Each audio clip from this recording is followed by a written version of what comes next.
Hey guys, welcome to the Noble Berean channel. And today we're just going to continue our Bible study in chapter 10 of Genesis. We're going to pick up where we left off with the sons of Noah, who are Ham, Japheth, and Shem. I'm providing a quick little map here of where they migrated to and where some of these races have come from the lines of Noah. So as you can see on the map, Ham is generally in the African continent. Shem has gone over to the Middle East, and Japheth has gone up into Turkey, Russia, Europe, that land up there. So this is a good map to have when you're kind of going through the genealogy that we're going to do in the Table of Nations for chapter 10. This is where they get the 70 nations from. Some of them are Gomer, Magog. You'll hear about some of these in later books as well. Aram, Javan, Put, Cush, Elam. You got Arphaxad, you got Madai, Tubal, and Meshech. You'll hear about all these places and people in the Bible as we go through this. All right, so let's go over to chapter 10 in Genesis. And again, this matches Jasher 7:1 to 9:19, if you want to read that as well. Parallel verses there. So Genesis 10, verse 1, we have, "Now these are the generations of the sons of Noah, Shem, Ham, and Japheth, and unto them were sons born after the flood. The sons of Japheth, Gomer, and Magog, Madai, and Javan, and Tubal, and Meshech, and Taris." Key notable one here is Magog, and this is considered to be Russia or the northern region today, and that'll play a big part later when we talk about Gog and Magog in the prophets and also in Revelation. Just realize that this is where they came from when we go into those other books. All right, verse 3, we got, "And the sons of Gomer were Ashkenaz and Riphath and Togarmah." Another key one here is Ashkenaz. This is where the Jewish people, the Israelites of today that live in the land, are actually considered to be from. So they call them the Ashkenazi Jews today. All right. And verse 4, "The sons of Javan, Elisha, and Tarshish, and Kittim, and Dodanim." Verse 5, "By these were the isles of the Gentiles divided in their lands, every one after his tongue, after their families, in their nations. And the sons of Ham, Cush, and Mizraim, and Put, and Canaan. And the sons of Cush, Seba, and Havilah, and Sabta, and Ramah, and Sabtachak. And the sons of Ramah, Sheba, and Dedan. And Cush begat Nimrod. He began to be a mighty one in the earth." Now, if you go into the book of Jasher, there's a lot of talk about Nimrod and what he was trying to accomplish and how he reigned over a big part of the chunk of the land at that time around Babylon. So that's a good read. Definitely go into Jasher and look up Nimrod. Verse 9, it says that he was a mighty hunter before the Lord. Wherefore it is said, even as Nimrod, the mighty hunter before the Lord. And the beginning of his kingdom was Babel. So he started there in Babel. And Erech, and Akkad, and Calneh in the land of Shinar. So he had more areas, not just Babel. Many people will remember the Tower of Babel, which we are going to get into in chapter 11. And we'll talk about that a little more. Verse 11, "Out of the land went forth Asher, and builded Nineveh, and the city of Rehoboth, and Calah. And Rezin between Nineveh and Calah, the same is a great city. And the Mizraim begat Ludim, and Anamim, and Lehabim, and Nephtahim." Verse 14, "And Pathrusim, and Casluhim, out of whom came Philistim," which will be the father basically of the Philistines later, "and Kephtorim. And Canaan begat Sidon, his firstborn, and Heth, and the Jebusite, and the Amorite, and the Girgasite, and the Hivite, and the Archite, and the Sinite, and the Arvadite, and the Zemarite, and the Hamathite. And afterward were the families of Canaanites spread abroad. And the border of the Canaanites was from Sidon, as thou comest to Gerar, unto Gaza." And we still have Gaza today. off the east coast of Israel, between Syria and Israel. As thou goest unto Sodom and Gomorrah, and Admah and Zeboim, and even unto Lasha. So we'll talk about Sodom and Gomorrah a bit more, and many of you probably know what happened to Sodom and Gomorrah. Verse 20, these are the sons of Ham, after their families, after their tongues, in their countries, and in their nations. Unto Shem also, the father of all children of Eber, the brother of Japheth, the elder, even to him were children born. And the children of Aram, Uz, and Hul, and Gether, and Mash. And Arphaxad begat Salah, and Salah begat Eber. And unto Eber were born 2 sons. The name of one was Peleg, for his days was the earth divided. And his brother's name was Joktan. And Joktan begat Almadad, and Shelah, and Hazarmaveth, and Jerah, and Hadoram, and Uzal, and Diklah, and Obal, and Abimael, and Sheba, and Ophir, and Havilah, and Jobab. All these were the sons of Joktan. And their dwelling was from Misha, as thou goest unto Sephar, the mount of the east. These are the sons of Shem, after their families, and after their tongues, in their hands, in their lands, after their nations. These are the families of the sons of Noah, after their generations, in their nations.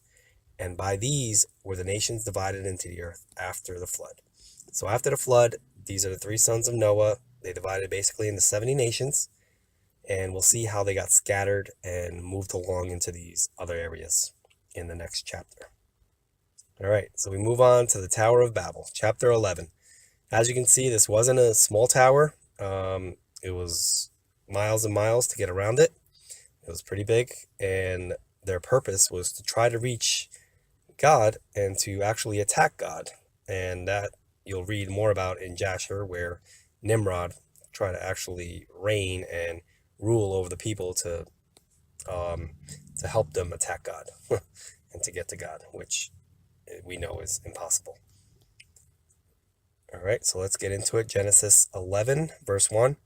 And the whole earth was of one language and of one speech. And it came to pass, as they journeyed from east, they found a plain in the land of Shinar, and they dwelt there. And they said one to another, Go to, let us make brick, and burn them thoroughly. And they had brick for stone, and slime they had for mortar. And they said, Go to, let us build a city and a tower, whose top may reach unto heaven, and let us make us a name, lest we be scattered abroad upon the face of the whole earth. And the Lord came down to see the city and the tower, which the children of men builded. And the Lord said, Behold, the people is one, and they have all one language. And this they begin to do, and now nothing will restrain them, which they have imagined to do. Go to, let us go down, and there confound their language, that they may not understand one another's speech. So the Lord scattered them abroad from thence upon the face of all the earth, and they left off to build the city. Therefore is the name of it called Babel, because the Lord did there confound the language of all the earth. And from thence did the Lord scatter them abroad upon the face of all the earth. So basically, guys, the people were trying to build this high tower to reach heaven, to try to attack God, and God said, okay, let us go down. And then the us they're talking about here, in Jasher, you'll see that the us is actually the 70 angels that God is taking with them to scatter them abroad into the different nations. That's in Jasher 9, verse 32, if you want to read about that. It's a different viewpoint of what's been taught, in the past. So verse 10, we get into Shem's descendants now. And this is the line that brings us to King David, and also down to the line of Judah with Jesus Christ. All right, verse 10, these are the generations of Shem. Shem was 100 years old and begat Arphaxad 2 years after the flood. And Shem lived after begat Arphaxad 500 years and begat sons and daughters. And Arphaxad lived 35 years and begat Salah. And Arphaxad lived after he begat Salah 403 years and begat sons and daughters. And Salah lived 30 years and begat Eber. And Salah lived after he begat Eber 403 years, and begat sons and daughters. And Eber lived 34 years. So we're going down through the line here to see how we get eventually to Abraham. Abram at the time, and his name was changed to Abraham, the husband of Sarah. All right, so we're going to end up at that stage after we go through the generations here. So Eber lived 34 years, 34 years old. He begat Peleg. And Eber lived after he begat Peleg 430 years, and begat sons and daughters. And Peleg lived 30 years, and begat Reu. And then Peleg lived after he begat Reu 209 years, and begat sons and daughters. And Reu lived 32 years. 32 years old, he begat Serug. And Reu lived after he begat Serug 207 years, and he begat sons and daughters. And Serug lived 30 years, and begat Nahor. And Serug lived after he begat Nahor 200 years, and begat sons and daughters. And Nahor lived 29 years, so you can see the ages are declining. 29 years old, now he begat Terah. And Nahor lived after he begat Terah 19 years, and begat sons and daughters. And Terah lived 70 years, and begat Abram. So 70 years old, he begat Abram, Nahor, and Haran. Haran is the keynote brother of Abram, and you could read what happened to Haran in the book of Jasher again. It's pretty interesting if you want to go through that. Verse 27. Now these are the generations of Terah. Terah begat Abram, Nahor, and Haran begat Lot. This is where Lot comes from, Abram's nephew. And Haran died before his father Terah in the land of his nativity, in Ur of the Chaldees.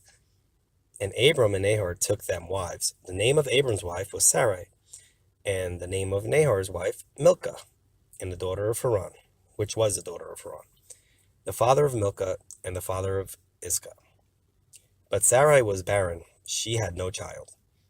And Terah took Abram his son, Lot the son of Haran's his son's son, and Sarai his daughter-in-law, and his son Abram's wife.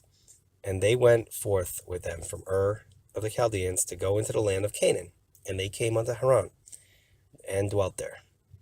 And the days of Terah were 205 years, and Terah died in Haran. All right, guys, that brings us to chapter 12. And now we're going to start talking about the promises God had for Abraham. He changed his name from Abram to Abraham. And this is also in Jasher 13, chapter 13 through 15. You can read more in there as well. Verse 1 of chapter 12. Now the Lord had said unto Abram, Get thee out of thy country, and from thy kindred, and from thy father's house, unto a land that I will show thee. So Abram had to use faith to go where God is leading him, even not knowing where he's going to end up. And I will make of thee a great nation, and I will bless thee, and make thy name great, and thou shalt be a blessing. And I will bless them that bless thee, and curse him that curseth thee. And in thee shall all families of the earth be blessed. So Abram departed, as the Lord had spoken unto him, and Lot went with him. And Abram was 75 years old, when he departed out of Haran. And Abram took Sarai his wife, and Lot his brother's son, and all their substance that they had gathered, and the souls that they had gotten in Haran. And they went forth to go into the land of Canaan, and into the land of Canaan they came. And Abram passed through the land unto the place of Shechem, unto the plain of Moreh. And the Canaanite was then in the land. And the Lord appeared unto Abram, and said, Unto thy seed will I give this land. And there builded he an altar unto the Lord, who appeared unto him. And he removed from thence unto a mountain on the east of Bethel, and pitched his tent, having Bethel on the west, and Ai on the east. And there he builded an altar unto the Lord, and called upon the name of the Lord. And Abram journeyed, going on still toward the south. And there was a famine in the land, and Abram went down into Egypt to sojourn there. For the famine was grievous in the land. And it came to pass, when he was come near to enter into Egypt, that he said unto Sarai his wife, Behold now, I know thou art a fair woman to look upon. Therefore it shall come to pass, when the Egyptians shall see thee, that they shall say, This is his wife, and they will kill me. but they will save thee alive. So Abram was scared for his life going down into Egypt to try to get some food from the famine. Um, you'll see Egypt many times. Some of the Israelites do go down to Egypt when there is famine because they're along the Nile River and there's a lot of crops and a lot of food down in Egypt. So that's why most of the time they do travel down there. But now Abram is scared for his wife and what the Egyptian's going to do. He's scared for himself, actually, because of his wife. So, verse 13, say, I pray thee, thou art my sister. So he's telling her basically, just tell him you're my sister, so they don't kill me. That it may be well with me for thy sake, and my soul shall live because of thee. And it came to pass that when Abram was come into Egypt, the Egyptians beheld the woman, that she was very fair. Verse 15, the princes also of Pharaoh saw her, and commended her before Pharaoh. And the woman was taken into Pharaoh's house. And he entreated Abram well for her sake. And he had sheep and oxen and asses and manservants and maidservants and she-asses and camels. And the Lord plagued Pharaoh and his house with great plagues because of Sarai's Abram's wife. And Pharaoh called Abram and said, what is this that thou hast done unto me? Why didst thou not tell me that she was thy wife? Why sayest thou, she is my sister?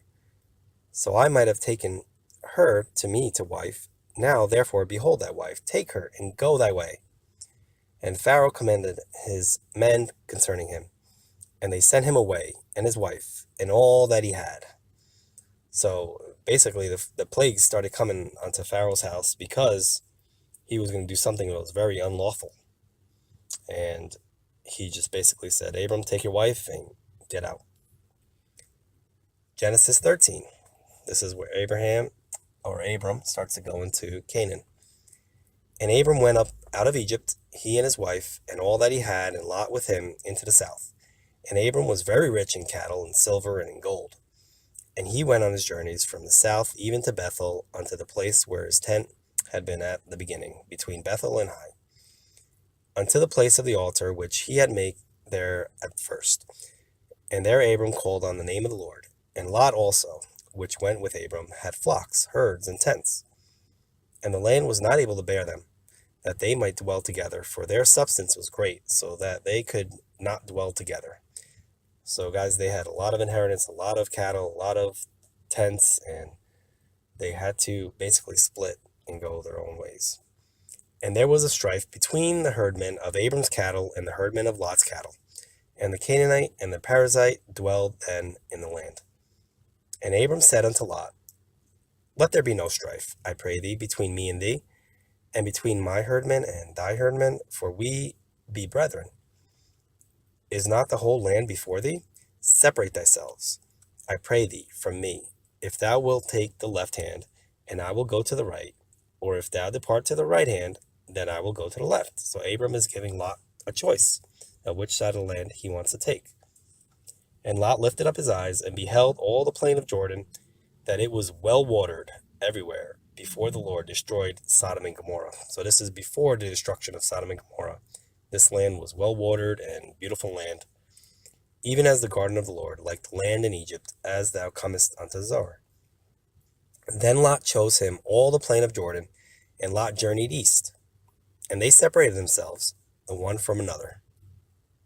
Abram dwelled in the land of Canaan, and Lot dwelled in the cities of the plain, and pitched his tent towards Sodom. But the men of Sodom were wicked and sinners before the Lord exceedingly. And the Lord said unto Abram, after what Lot was separated from him, lift up thy eyes, look from the place where thou art northward, and southward, and eastward, and westward. For all the land which thou seest, so thee will I give it, and to the seed forever. And I will make thy seed as the dust of the earth, so that if a man can number the dust of the earth, then shall thy seed also be numbered. Arise, walk through the land in the length of it, and in the breadth of it, for I will give it unto thee. Then Abram removed his tent, and came and dwelt in the plain of Mamre, which is in Hebron, and built there an altar unto the Lord.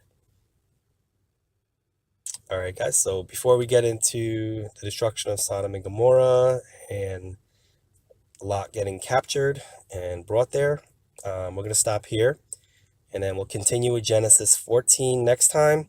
I hope this has blessed every one of you. And of course, if you have any questions, please leave some comments. Don't forget to subscribe to the channel if you want to get more of these videos and follow the Bible study. I also have a timeline out there, which will help with some of the ages of the people in the Bible here, and some other events that are occurring during these times. All right, guys, thanks for listening, and I'll talk to you later. Bye. Hey, guys, thanks for watching. If you want more videos like this, don't forget to like, comment, and subscribe.